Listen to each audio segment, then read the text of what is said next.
안녕하세요. 지금부터 중학교에 나오는 지수와 고등학교에 나오는 지수의 차이에 대해서 설명드리도록 하겠습니다. 중학교 때도 지수가 다루어지고 고등학교 때도 지수가 다루어지는데요. 이제 크게 지수 법칙, 중학교에서 다룬 지수 법칙을 말하면 이제 크게 네 가지로 쓸 수 있겠죠. 어떤 네 가지냐면은, 이름도 쓰겠습니다. A의 M승 곱하기 A의 N승. 요거 하고요. 또 A의 M승을 N승한 거. 그러니까 A의 M제곱을 N제곱한 거.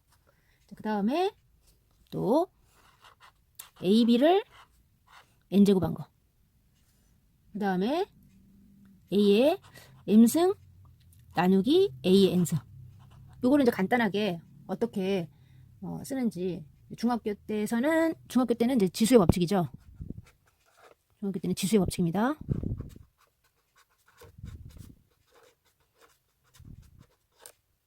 그래서 요 A M승 곱하기 A N승은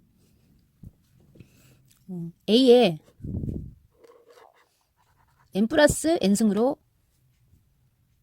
바꾸죠. 이렇게 간단하게 나타낼 수 있고, 또 A M승의 N승, A M제곱의 N제곱은 A의 MN승. 그러니까 뭐 2의 3승의 5승이다. 그러면 2의 15승 뭐 이런 식으로. 자, AB의 N승이다 라는 것은 A도 N승하고 B도 N승한다. 이렇게 하죠. 이렇게. 요거는 뭐 중학교 때랑 고등학교 때랑 똑같아요. 중학교 때랑 고등학교 똑같아서 똑같이 달고 있습니다. 표를 그리면 이것은 요 세 개는 위에 세 개는 중학교 때랑 고등학교 때랑 똑같이 다려요. 똑같이 다르고요. 중학교 때랑 고등학교 똑같이 다릅니다.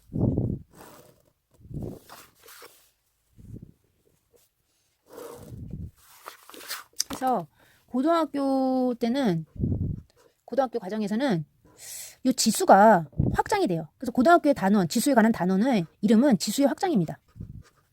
지수의 확장. 그러니까 지수가 어떻게 확장이 되냐. 그러니까 이때 중학교 때 다루던 지수는요, 양의 정수가 돼요.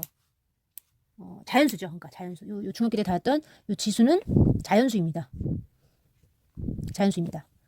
근데 고등학교 때는 지수가 실수로 확장이 돼요. 그러니까 유리수, 무리수 다 포함하면 실수로 확장이 됩니다. 그 단원 이름도 지수의 확장이에요.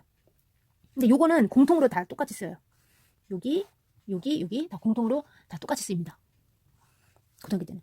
그런데 요 네 번째, 지수의 법칙 네 번째, A M승 나누기 A N승은 중학교 때, 고등학교 때 다르죠. 공식이 다르죠. 중학교 때는 이 지수가 자연수만 나와야 되기 때문에 요 M하고 N에 관해서 세 가지로 나눠줘야 돼요. M이 N보다 큰 경우, M하고 N이 똑같은 경우, M이 N보다 작은 경우.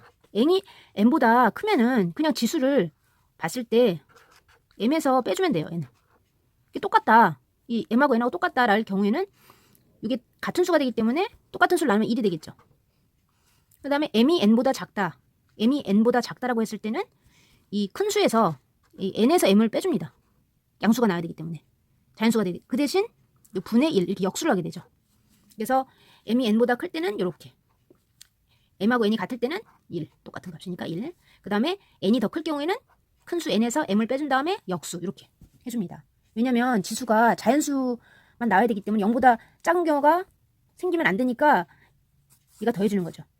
그리고 0도 지금 정의가 안 되기 때문에 이게 부과되는 거죠.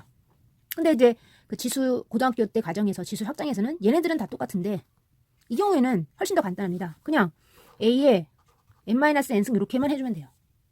왜 지수에 뭐 음수 나오고 뭐 0도 나오고 다 되기 때문에 n-n승 이렇게 간단하게 이렇게 처리해주면 되겠습니다. 그러면 우리가 고등학교 때 그 지수의 확장을 다루기 위해서는 두 가지 중요한 사실을 기억해둬야 돼요. 두 가지, 이제 크게 말하면 세 가지인데, 자, 세 가지 사실인데요. 뭐냐면, 첫 번째는 모든 수의 0승은 1이라는 거. 이거고요. 자, 두 번째는 마이너스 1승이라는 거. 마이너스 1승이라는 것이 그 역수분의 1이라는 거. A분의 1이라는 거. 역수라는 거. A분의 1이라는 거. A의 마이너스 1승은 뒤집어진 거다. 이거 기억해 두셔야 되고요. 그 다음 세 번째, 그 n제곱근의 만약에 A다. 라는 거, 이거는 이것이 A의 n분의 1승이라는 거. 요거 세 가지를 아셔야지 지수가 0이 되고 음수가 되고 분수가 되고 요거 유리수가 되고 요거 다 처리할 수 있습니다. 그래서 그 지수가 그 실수로까지 확장하는 데에 대응할 수가 있게 돼요. 요거를 세 가지 요 사항을 잘 기억해 주셔야 돼요. 그러니까 예를 들어서 A의 뭐 n분의 m승이다. 그러면 이거는 A를 m승한 거를 n분의 1승한 거죠. 그러니까 n제곱근의 A m승이 됩니다. 이렇게 쓸 수 있어요. 물론 A는 양수여야 되겠죠. 요거는 조금 이따 다시 설명드릴게요. 그럼 1번하고 2번 한번 증명해볼까요? 왜 0승이 1이 될 수밖에 없냐? 왜 0승이 1이 될 수밖에 없을까? 예를 들어서 첫 번째 증명 들어갑니다. A의 m승에다가 A의 0승을 곱했다고 칩시다. 더 진하게 할게요. A의 m승에다가 A의 0승을 곱했다고 칩시다.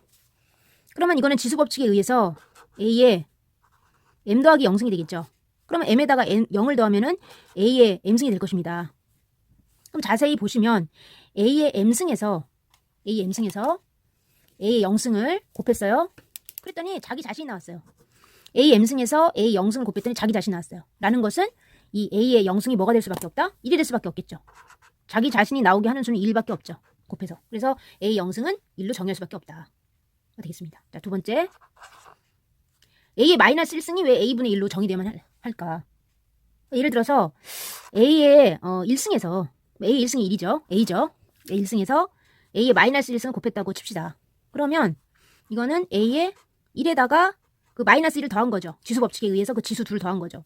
하면은 A 0승이 나오겠죠. A 0승. 근데 모든 수의 0승은 1이라고 했죠. 1. 그러니까 이거 1이 됩니다. 그럼 가만히 보시면 A의 1승에서 뭔가를 곱했더니 1이 나왔다. 어떤 수에다가 그러니까 A에다가 마이너스 1승 얘가 뭔지는 모르겠는데 뭔가를 곱했더니 1이 나왔다. 라는 것은 얘는 이것은 역수가 된다는 거죠. 역수. 1이 나왔다는 건 역수가 되겠죠. 그래서 A의 마이너스 1승은 뭐가 된다? A분의 1, A 역수가 될 수밖에 없다. 그래서 여기 이 두 가지 사항 기억해 두셔야 되고요. 그 다음에 중요한 거는 아까 요 MN에 관해서 그 지수가 지금 MN으로 나왔는데 MN에 관해서는 중학교 때는 자연수였고 그다음 이제 고등학교 때 가면 이제 실수가 되는데 실수로 이제 확장이 되는데 그 자연수일 때는 A가 뭐 그 지수가 자연수일 때는 A가 아무 수나 다 돼요. 그러니까 밑에 얘가 분모로 들어가기 때문에 0만 아니면 돼요. 그러니까 AB에 관한 별다른 조건이 없어요. 그러니까 0만 아니면 된다. 지금 A가 분모에 알기 때문에 A가 0만 아니면 돼. 요 조건만 필요해요. 만약에 B에 분모가 들어가면 B도 0이 되면 안 되겠죠. 뭐 다른 수 다 돼요. 그런데 지수가 실수가 되면은 A하고 B하고 양수가 돼야 됩니다. 반드시 A하고 B하고 양수가 되는 조건이 필요합니다. 그러니까 여기 지수가 확장이 됨으로 해서 미세 조건도 달라지죠. 거기에 유의해 주시면 돼요. 예를 들어서